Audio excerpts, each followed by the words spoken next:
Bonjour à tous, elle est polytechnicienne, elle a commencé sa carrière politique dans l'Essonne, dont elle est toujours députée, elle l'est depuis 2002, ancienne secrétaire d'État en charge du développement de l'économie numérique, ex-ministre de l'écologie. Elle est aujourd'hui la candidate UMP à la mairie de Paris.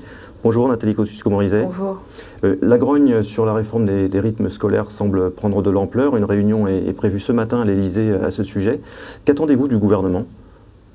Écoutez, d'abord, c'est bien que le gouvernement commence à se rendre compte qu'il y a un problème. Parce que ça fait maintenant plusieurs semaines que la réforme est mise en œuvre à Paris. Ça fait plusieurs fois qu'on alerte. Et on constate des vrais dysfonctionnements. Avec des problèmes qui sont pas anodins. Je vous fais un petit florilège. Des enfants qui sont fatigués et qui sont déboussolés, notamment dans les plus petites classes, avec par exemple dans les petites sections des enfants qu'on réveille avant la fin de la sieste pour les conduire aux activités périscolaires. On a des parents qui ne savent pas forcément ce que font leurs enfants, ni avec qui. Les profils des animateurs, les critères qui ont présidé au choix des animations et des animateurs ne sont pas clairs. Il y a la question de l'utilité des activités qui sont proposées. Dans certaines classes, dans certaines écoles, d'abord, il y a des animateurs qui finalement ne sont pas présentés, donc parfois c'est vraiment complètement garderie, puis il y a des animations dont l'utilité, disons, n'est pas évidente. Et puis il y a le problème de l'autorité des professeurs, qui, pour moi, est presque le problème le plus important.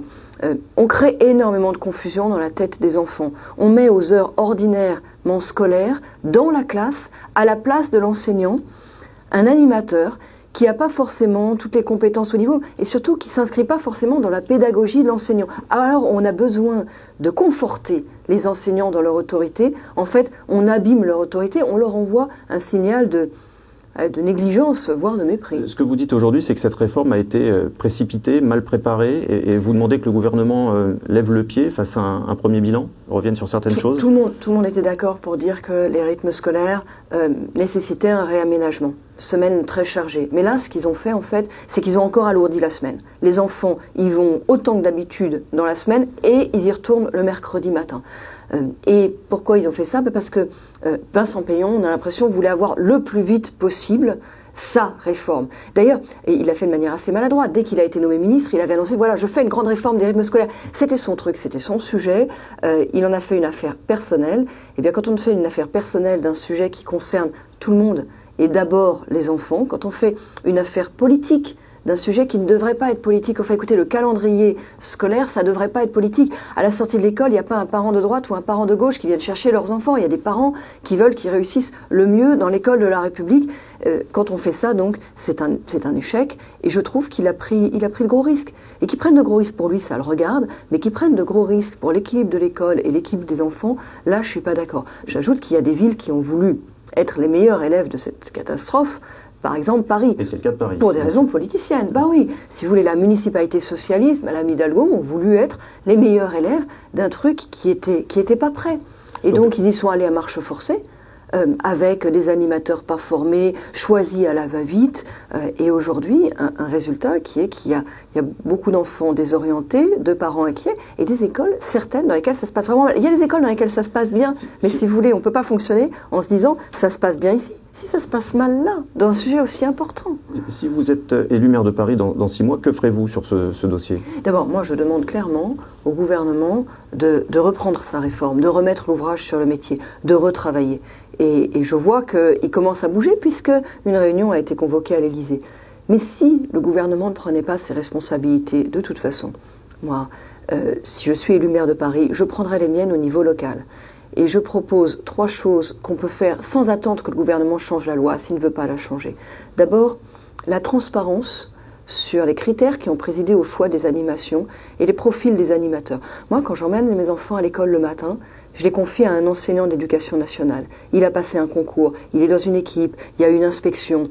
Je lui fais confiance. Je fais confiance à l'école de la République. Mais la mairie de Paris, le soir, les transfère à des animateurs qui sont peut-être des gens très bien, mais je ne les connais pas. Je ne sais pas qui ils sont, je ne sais pas comment ils ont été choisis. Je veux la transparence. La deuxième chose, c'est que je veux l'utilité des animations qui sont proposées. C'est pas la même chose de faire pâte à modeler ou garderie, et de faire initiation aux langues ou numérique, et notamment dans une perspective d'égalité des chances. La ville de Paris dépense plus de 50 millions d'euros par an à l'année. Ça va être 50 millions d'euros par an à l'année. La première année, il y a une aide de l'État. Mais après, c'est 50 millions d'euros par an à l'année sur cette réforme. Il faut au moins que ça serve dans une perspective d'égalité des chances. Et puis la troisième chose, c'est que je veux qu'on conforte les enseignants dans leur autorité, et donc je propose qu'ils aient un droit de veto sur les activités qui sont proposées aux enfants de leur classe, qu'il y ait un minimum de cohérence qui soit assuré avec leur pédagogie, parce que c'est eux qui sont responsables de la pédagogie. Autre sujet fort de l'actualité, cette décision qui est tombée hier soir, après Sephora, Monoprix va devoir fermer ses magasins à partir de 21h tous les soirs. Qu'en pensez-vous? Écoutez, je trouve ça vraiment dommage. On a l'impression qu'il y a un mouvement régressif, en fait, qui est en train de se mettre en place sur la question des ouvertures commerciales. Moi, je l'ai dit, j'avais fait un déplacement à Bercy Village avant même l'affaire de Sephora pour demander qu'on ouvre plus largement le dimanche à Paris. C'est pas un problème législatif à Paris. On peut le faire sur la simple signature du maire de Paris, créer des nouvelles zones commerciales pour que des commerces puissent ouvrir, alors même qu'on a des touristes qui partent le week-end de Paris pour aller faire leurs courses à Londres. C'est une perte nette. Aujourd'hui, on a 7 zones touristiques à Paris. Ce que vous demandez, vous, c'est d'étendre ces zones ou d'en créer de nouvelles? Les deux. C'est-à-dire qu'aujourd'hui, vous avez l'équivalent de 650 commerces qui peuvent ouvrir par autorisation spéciale à Paris. C'est très peu. Par exemple, il n'y a pas les rues du luxe. Donc si vous allez à avenue Montaigne, rue du Faubourg Saint-Honoré, vous avez des Chinois, et notamment beaucoup de Chinois, qui s'étonnent que ce soit fermé et qui se cassent le nez sur les vitrines. Écoutez, dans ces quartiers-là, ces quartiers des rues du luxe, 60 à 70% de la clientèle sont des touristes.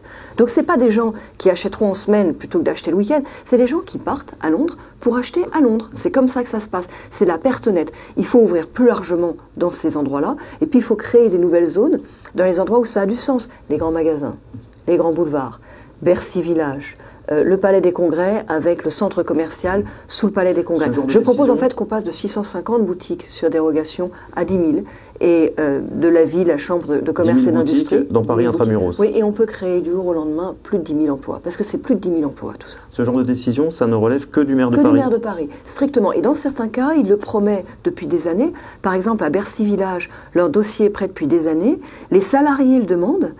Les chefs d'entreprise le demandent, les consommateurs le demandent, et la ville de Paris, pour des raisons idéologiques, à cause de son alliance avec l'extrême gauche, dont elle est un peu prisonnière, disons-le, ne le fait pas. Alors que c'était promis. À Bercy Village, j'ai rencontré le patron de la FNAC. C'était le dimanche en 8. Bon, lui, ce dimanche-là, il était ouvert par dérogation spéciale. Il avait fait une animation BD pour pouvoir ouvrir. Il m'a dit, moi, quand on a ouvert la FNAC, c'était prévu, on avait un accord pour avoir le commerce le dimanche. C'était prévu que ce soit ouvert le dimanche. Donc on a dimensionné pour avoir l'ouverture le dimanche. Ça remet en cause tout notre plan. Et les gens qui travaillent le dimanche, c'est des volontaires, c'est salaire double.